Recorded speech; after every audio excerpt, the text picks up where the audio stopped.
Diabetes is a silent killer because you may just see high blood sugar in your blood. You may really not feel anything at that very moment, but it's technically harming your kidney. Hi, I am Alok and I'm your host at Fit Aerobic. Welcome to Fitness Pro Chat, the podcast by Fit Aerobic. Welcome to Fitness Pro Chat by Fit Aerobic. If you're looking to improve your health and well-being to lead a healthy, fit, and fulfilling life, this podcast is for you. Now, on to the show. Good morning, good afternoon, good evening to all of you. Welcome to another exciting episode of Fitness Pro Chat with Fit Aerobic. Joining me today is Silvi Shah. Silvi is MD MS. She is an assistant professor in the Division of Nephrology and Hypertension at University of Cincinnati, Ohio. Let's join Silvi today to understand her research interest, which is primarily focused on kidney disease. Welcome to the show, Silvi. Thanks, Alok. Thank you for having me. I'm Dr. Silvi Shah. I'm a transplant kidney doctor and a kidney doctor at University of Cincinnati. I'm also a physician scientist, and my research lies at the intersection of health equity, pregnancy, women's health, and kidney and cardiovascular disease. So very excited to be in the show. Thank you so much for having me. I'm really excited to speak with you. Let me start with the first question. What exactly is chronic kidney disease? India is emerging as the diabetic capital as well as the hypertension capital of the world. We see prevalence of chronic kidney diseases in most of the families. What exactly it is and what causes it? And what are the stages of CKD? Chronic kidney disease, as the name tells us, is a disease of the kidney, which has been there for some time. The way it is defined is by glomerular filtration rate, which is a measure of your kidney function. It's also called GFR. One of the things which is normally done in the blood work, and you would see it as GFR, and it is defined by GFR less than 90. So normally all of us have a GFR, or our kidneys are functioning to optimal, should be 100%. So if there is a decrease in the GFR, that is how chronic kidney disease is defined. Or also, the other way to define it is, or diagnose it, is presence of proteinuria. So the kidneys excrete protein. Now, if there is impairment in the kidney function or there is a damage to the kidney, you may see higher protein excretion in the kidneys. And if that number is more than 0.3 grams, then that's how we would call it, one of the criteria to call it chronic kidney disease. So depending upon the glomerular filtration rate, it can be in 5 stages. We have 5 stages of chronic kidney disease. And usually stage 3 is, chronic kidney disease stage 3 is when most of the times patients would be referred to kidney doctors when GFR is between 30 to 60. When you're at stage 4, it's between 15 to 30. And when you're at stage 5, it's less than 15. So that's how we define the 5 stages of chronic kidney disease. So from a common man perspective, especially given that at least 10% of the Indian population right now suffers from CKD, and every year over 1 lakh cases of renal failure are reported in India, yet the focus is more on the curative aspect of CKD. And as a nephrologist, what would you suggest to CKD patients? Is that there's a way to slow down the progression of the failure of kidney disease? It's a great question. And interestingly, in the recent times, in the last couple of years, we have newer therapies which are available and which can now prevent the progression of chronic kidney disease. So this is a very exciting era in nephrology and kidney world, because now we can tell patients you have drugs, we have interventions which can reduce the progression of chronic kidney disease. So again, therefore, the awareness is very important. I think all patients need to know this so they can go to their doctor and they can say, well, we would like to be on these medications. Some of them, the newer medications, are SGLT2 inhibitors, which prevents the progression of chronic kidney disease. It also prevents the cardiovascular disease risk, because we all know chronic kidney disease is associated with a higher risk of cardiovascular disease. So I think SGLT2 inhibitors is a great medication nowadays, which is available. ACE, angiotensin converting enzyme inhibitors, or aldosterone receptor antagonists, have been available for some time, but that's another class of medication which ends with a RIL, like lisinopril or enalapril or losartan, which are available again to prevent the progression of chronic kidney disease, especially in patients who have diabetes and who have protein excretion. The other third class of newer medication is GLP-1 agonist, and mostly they're approved for patients who have diabetes, and I'm sure you A lot of us would have heard. They also helps Yeah, in weight loss. So, absolutely. however, studies, and there was a flow trial which was just presented this year in European conference, which actually showed that patients who are taking these medications also have a reduced progression of chronic kidney disease. So they have a kidney protective effect and they have a cardiovascular protective effect as well. So I think it's very exciting. We have these newer interventions and we are incorporating this now in our practice now currently. So it's all very new and a lot of because the data just came in recently in the last few years and the GLP-1 agonist data just came in this year. So I think Okay. Yeah. those are some great news for our patients. Absolutely. That's quite a progress we are making in the medical field, especially when it comes to CKD. I was just reading one report that estimates that diabetic kidney disease, especially people who are diabetic and then they suffer from 40% of the diabetic patients, they are prone to get kidney disease, and that has been like a significant contributor to all-cause cardiovascular mortality in diabetic patients. From your research, what are typical lifestyle factors and the significant contributors to the development and progression of KD in diabetic patients? Yeah, so you're absolutely right. Diabetes is the most common cause of chronic kidney disease. And I always tell my patients that diabetes is a silent killer because you may just see high blood sugar in your blood. You may really not feel anything at that very moment, but it's technically harming your kidneys, it's harming your heart. Those are and stroke. And a lot of my family Yeah, members have suffered from diabetes and complications from diabetes as well. So I think the single most lifestyle factor I would say is diet control. I think that's extremely yeah, important because Indian diet is very high in carbs. And absolutely. it's believed, and even right now, I think there's not a misconception, but it's mostly like it's thought it's oil or it's sugar, which causes diabetes, and we should restrict those things in our diet. But I think you have to understand that restriction should be in carbohydrates. So, That's and Indian diet majority is carbohydrates. So, rice is carbohydrates. Now we eat wheat, right? Roti, that's carbohydrates. And yes. especially if you're vegetarian, which majority of us are, or maybe it's majority carbohydrate diet. So it's very challenging to have a carbohydrate control, but it is needed because if you don't do that, your sugars are going to be high.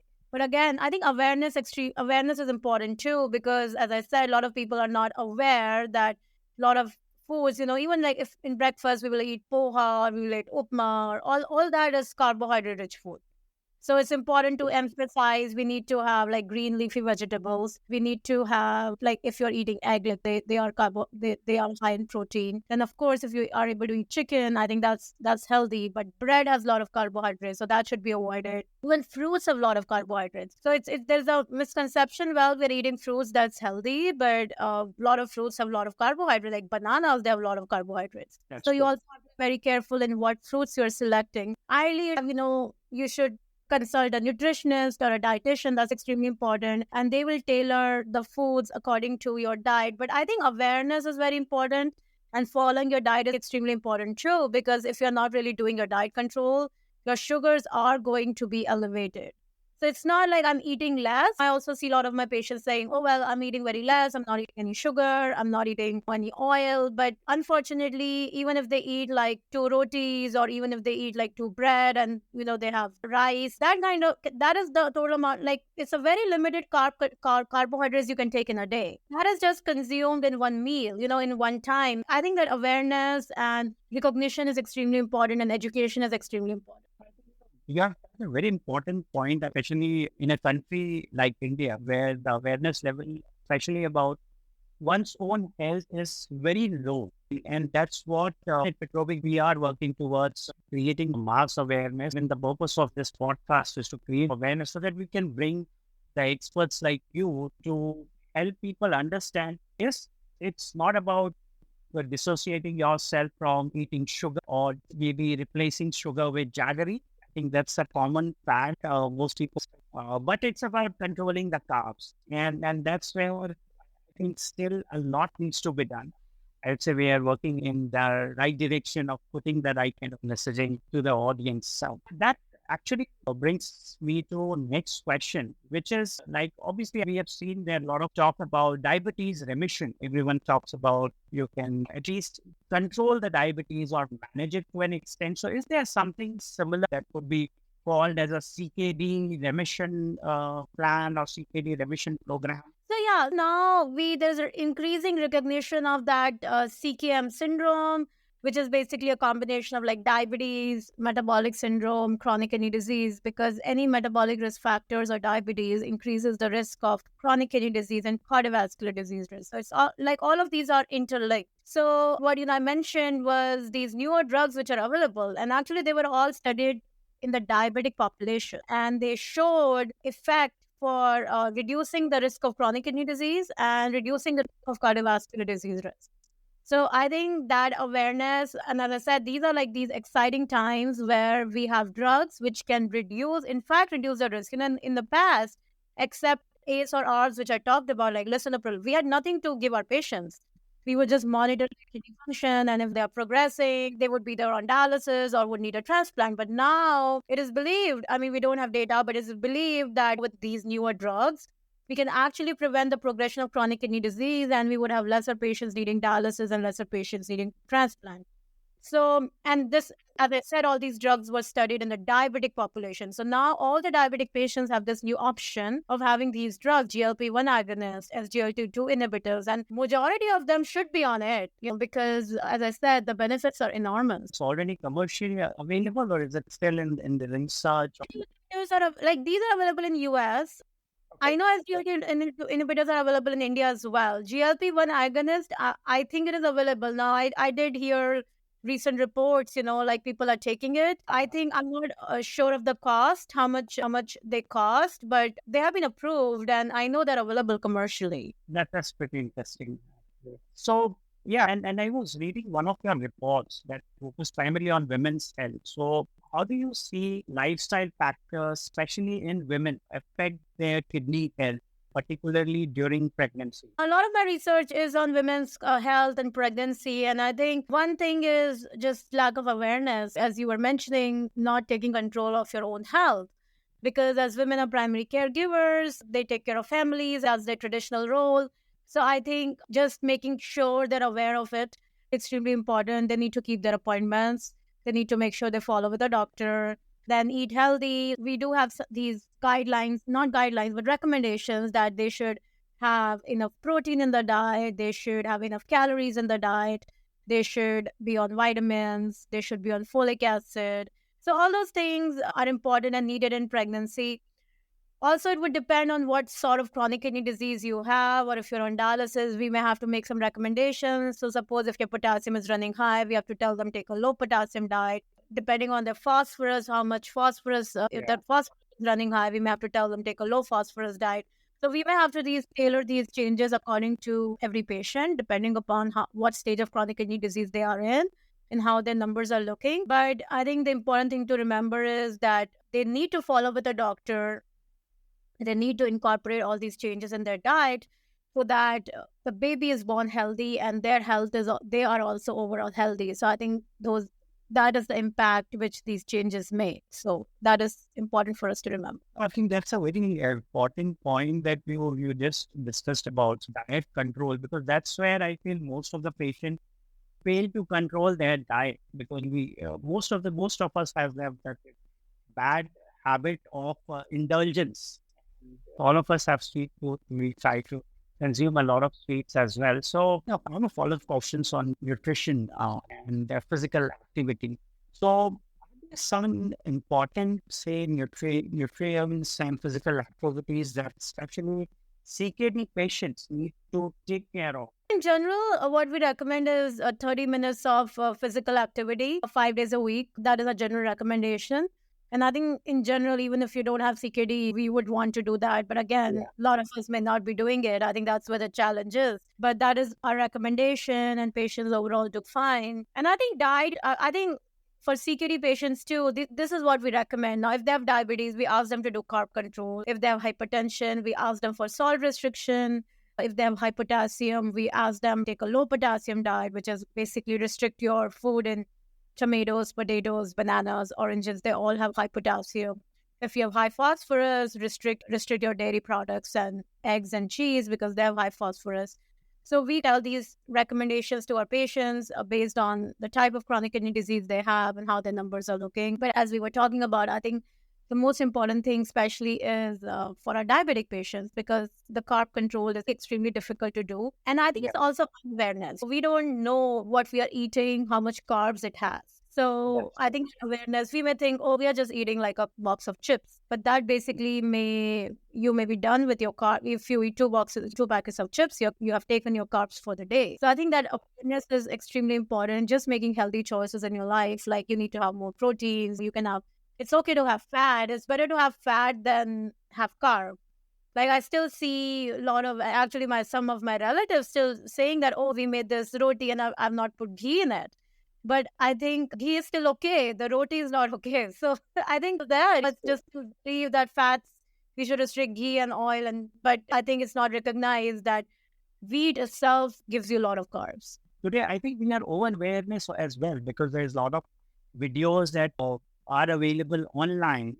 And obviously, it becomes very confusing to identify what is right. One other person says, eat something else. So everyone has their own recommendations. How do we actually segregate between what is right and what is wrong? Because we are all becoming like a 3-second kind of attention span. You go on Instagram, you watch a reel through the reel. So that's the kind of attention span we are getting. And I think that's also affecting our health. Since we're talking about nutrition, mineral and iron imbalance in the body, typically in chronic kidney disease patient is common. So how can they safely incorporate changes so that it does not affect their health parameters? What are the types of minerals and imbalances that typically happen in the body? So I think, with regards to your first question, which sources to see, I don't think we should be seeing Instagram reels because a lot of these reels are done by non-health professionals. So I think all the recommendations should be coming from a doctor or a nutrition or a certified dietitian. And that is what we should believe. And some papers which have been published in journals about diet recommendations. So I think it's very important to see what the source of these recommendations is, and it should be from the authentic sources. The second question is with regards to minerals. Specifically, a lot of these our patients may be deficient in iron in general. If they have anemia, we do get some iron studies. We want to make sure they are not deficient in folate and vitamin B12. So if they are, we just give them supplements. But we first test it. And if they're deficient, that's when we give it. It's not like all these patients are deficient. Some may be, depending upon if they have anemia. So that's what we do. And I think in general, the recommendation is just to do multivitamins. We don't specifically supplement nutrients in them. Sometimes we sometimes do measure phosphorus and magnesium and all these numbers, all these nutrients we measure, but we only supplement them if they are deficient. Magnesium deficiency is also sometimes commonly seen with chronic kidney disease patients. We would give them some magnesium supplements, like nuts also have high magnesium in it. But that is the general thing for chronic kidney disease patients. Iron, folic acid, B12, if they are deficient, magnesium if they are deficient.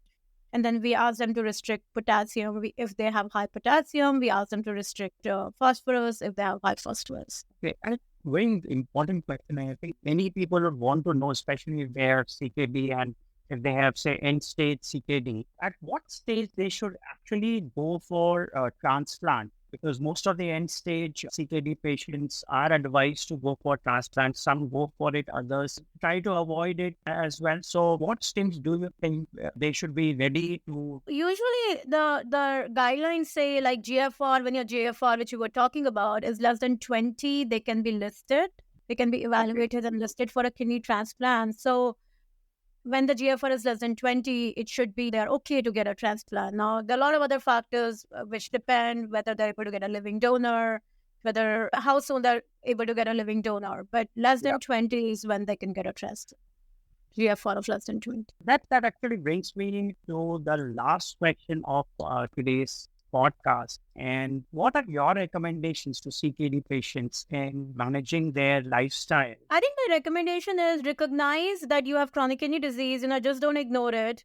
Make sure you follow with the kidney doctor. Make sure whatever is causing it, and majority of cases it would be diabetes, that You make lifestyle changes based on that. Physical activity is very important. Diet control is very important, and good control of diabetes is very important because diabetes is a silent killer, and in addition to it causing chronic kidney disease, it has very bad cardiovascular impact. So a lot of these patients, if they have uncontrolled diabetes and chronic kidney disease, the risk of cardiovascular risk is so high. Like a lot of these patients will have stroke, will have heart attack, which again is going to impair the quality of life. I think importantly, recognize your disease and then take control of it. Follow with a doctor, physical activity, diet control, make sure diabetes is well controlled if that's the cause. And then the newer drugs, which I talked about, those are things which have shown to be effective in preventing the progression of chronic kidney disease. So I think make sure you are following with a kidney doctor.